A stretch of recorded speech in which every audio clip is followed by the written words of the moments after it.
කිසිවෙකුට සම කරන හැකි ලංකාවේ විශාලතම ලැප්ටොප් එකතුව දැන් iMac LK අපෙන්. අපි දන්නවා ඊයේ බදුල්ල ටවුන් එකේදී ඉතාමත්ම ඛේදජනක සිදුවීමක් සිදු වුණා. ඒ තමයි අයියා මල්ලි අතර සිදුවෙච්ච ඒ රණ්ඩුව. අයියා මල්ලිට දාගෙන කැත්තකින් අපි දැක්ක කොටුප හැටි. එක බලන් ඉන්නත් අප්‍රසන්නයි. කවුරුත් මැදිහත් උනේ නැහැ. අද කාලේ ඇත්තට මිනිසුන්ගේ ප්‍රශ්න වලට මැදිහත් වෙන්නත් බෑ. මොකද හරි. ඒකත් ඉතින් අපි පැත්තකින් දිමු. මිනිස්සු සදාචාර සම්පන්න විදිහට මේ සමාජය ගත්තන් පස්සේ මිනිස්සු පොඩ්ඩක් ජීවත් වීම ගැන පොඩ අඩු කරලා තිනවා. තනි පුද්ගලයා වශයෙන් හිතන්න පටන් අරන් තියෙනවා මිනිස්සු. ඉතින් ඒකත් එක ප්‍රශ්නයක් තමයි ඒ විදිහට ජීවත් වීම සම්බන්ධව. මොකද මිනිස්සු අනුන්ගේ දේවල් ගැන හිතන්න වෙලාවක් නැහැ සහ මිනිස්සු ඒවා දේවල් වෙනුවෙන් අත ගහන්න බයක් තියෙනවා. ඉතින් මෙච්චර දැන් අර අයියා මල්ලිට දාගෙන ගහනවනේ. ගාන්නේ කැත්තෙන් හරිද?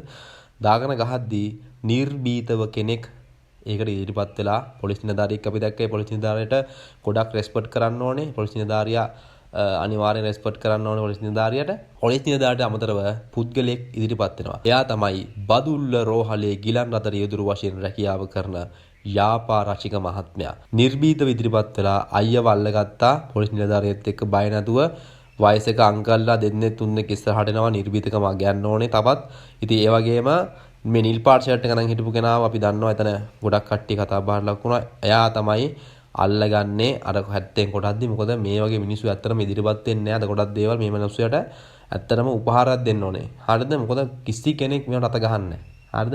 මේ මිනිස්සයා අල්ලගන්න ඉදිරිපත් වුණා කියලා කියද්දී කතා කරලා වැඩක් නැහැ. ඉතින් මේ මිනිස්සුන්ට දෙන්න ඕන සම්මානෙ. මොකද රියල් වැඩ කියන්නේ මෙන්න මේ මිනිසුන්ට තමයි. බොරුවට කෑ ගහන, එහෙම් මෙහෙන් කියවන, එහෙම් මෙහෙන් අනිත් එකාට කේලම් කියලා ඔය ෆෝන් වලින් ටෝක් කරගන්න, අනිත් එකාගේ අනිත් එවුන්ගේ වීඩියෝ කරලා Facebook එකේ දාගන්න බොරුවට නිකන් කීබෝඩ් ඡන්දියට වඩා මේ මිනිස්සු ඇත්තටම වටිනවා. මොකද මේ වගේ දේවල් වලට පෙනී සිටින සමාජයේ මිනිස්සු ඉන්නවා කියලා අපිට ඔප්පු කරලා තියෙනවා. ඉතින් ඔබටත් මේ මිනිස්සයා වෙනුවෙන් ස්තුතිය සහ උපහාරය පුද ගන්න පුළුවන් පල්ලෙහා කමෙන්ට් එකකින්. මේ මිනිස්සයා මේ වීඩියෝ එක දැක්කොත් ගොඩක් සතුටු වෙවි. අපිට දෙන්න පුළුවන් රෙස්පෙක්ට් එක ඒක තමයි. කිසිවෙකුට සම කරන හැකි ලංකාවේ විශාලතම ලැප්ටොප් එකතුව දැන් iMac LK අපෙන්.